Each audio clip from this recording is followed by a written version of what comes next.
So this one is, I would say this is like really good animation in terms of like an anime. I feel like it's a good adaptation of like a manga towards an anime. And it's basically about, it takes place during the Viking Age. And it follows the story of Thorfinn, or Torfinn. I don't know how to say his name. Orphan. And yeah, Thorfinn. And he's like chasing down this dude who murdered his dad. And that's not a spoiler because it happens in the first episode. But this dude murders his dad and he's chasing down this guy, Askeladd. And he's dedicating his whole life to trying to get revenge and killing him. And it basically follows his story. And there's like a lot of historical similarities. Like there's a character, Leif Erikson. He's in the anime. But it's like loosely based off of him. Thorfinn was based off of somebody. And yeah, you're like 5 episodes in, right? Yeah. Yeah, I watched the whole like season 1 in just like a single day. But but yeah, I don't know. I liked it. What do you think so far? I can't say I'm the biggest fan.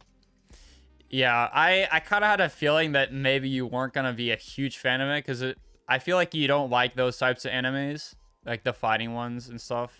It depends. I think my big thing with this, I had mentioned that I was going to be watching this to a coworker, and their first response was, "Oh, you're going to be in for a ride. It's very slow paced." And it is. It's very slow for me. I did turn this on dub and did extra work in the background to like Wow, even try to focus. The only anime you watch on dub is one that's like not even worth watching. Damn. Yeah. I don't remember it being slow paced for me because I was like, I feel like what made me keep watching it was at the end of every episode is like a really good cliffhanger. I'm like, bro, okay, I'll just one more episode.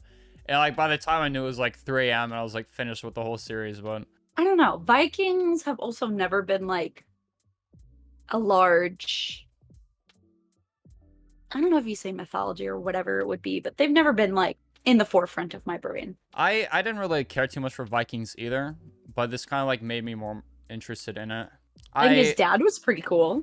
Yeah, his dad was sick, and he kind of like had this thing where like he was an insane warrior. Like he would kill so many people, everyone feared him. But he's like, you know what? I feel kind of bad for killing people, and he just settled like in a normal life in Iceland. In the countryside. Yeah. Which I was slightly confused because isn't Iceland the warmer one and Greenland is the colder one? Like, aren't they supposed to be swapped? Am I like remembering things incorrectly? I mean, maybe it's like global warming or something. I don't know. I forget why he like turned into like this really peaceful dude. But I watched both season 1 and 2. Season 1 of Vinland Saga is like really violent, and Thorfinn's like always killing people. But in the second season, it kind of like changes that pacing where he's like kind of more like his dad. So I feel like the whole season 1 of Vinland Saga is like just to set up Thorfinn's character. I feel like, yeah, when I was watching it, I did not expect season 2 to be like as less violent as it was. I did hear that season 2 is better than season 1 from the people who watched it. I personally enjoy season 1 more, but that's because just of the fighting, to be honest. There's a lot of fighting in season 1. Have you met Askeladd yet? Yeah, he's like in the first episode. The one who makes the call to kill the dad?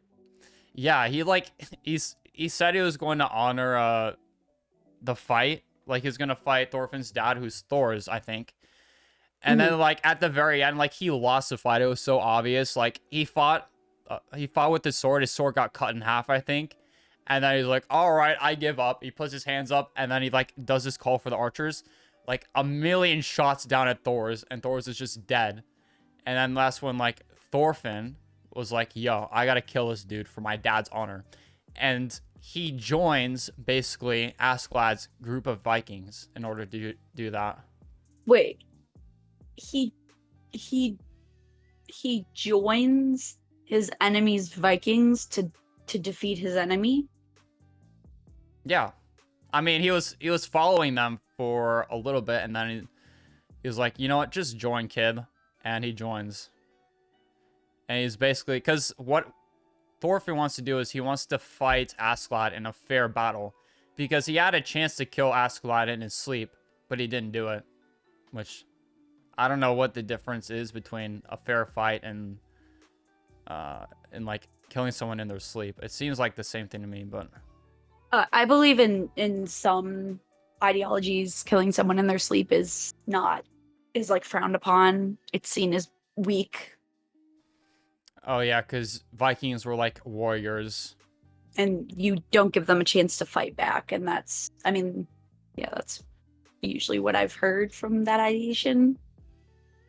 Yeah. Well, Askeladd's definitely a character who does not fight fairly and does not care about any of that. Yeah, Askeladd has a very interesting history too, but you're not far enough in, I don't think. And I don't want to say I can anything. always Google it. Bro, don't spoil this. It's such a good dude. The ending to the season with Askeladd and the whole stuff that takes place is so good. It's one of my favorite, I'll say, events that happens to somebody in anime. I will say the one thing I did enjoy, the guy who set forth the assassination of Thor's. I don't know what his name is. Oh, I forget his name too, but he's the worker for the king. He's like him. I like his voice actor in the dub. I've seen him in a couple things. Wait, what's his That was voice like a actor? redeeming quality. He also voices Zhang Li in Genshin. Oh my god, Genshin Impact. That's a minus point for me. If they're a voice actor for Genshin, minus points.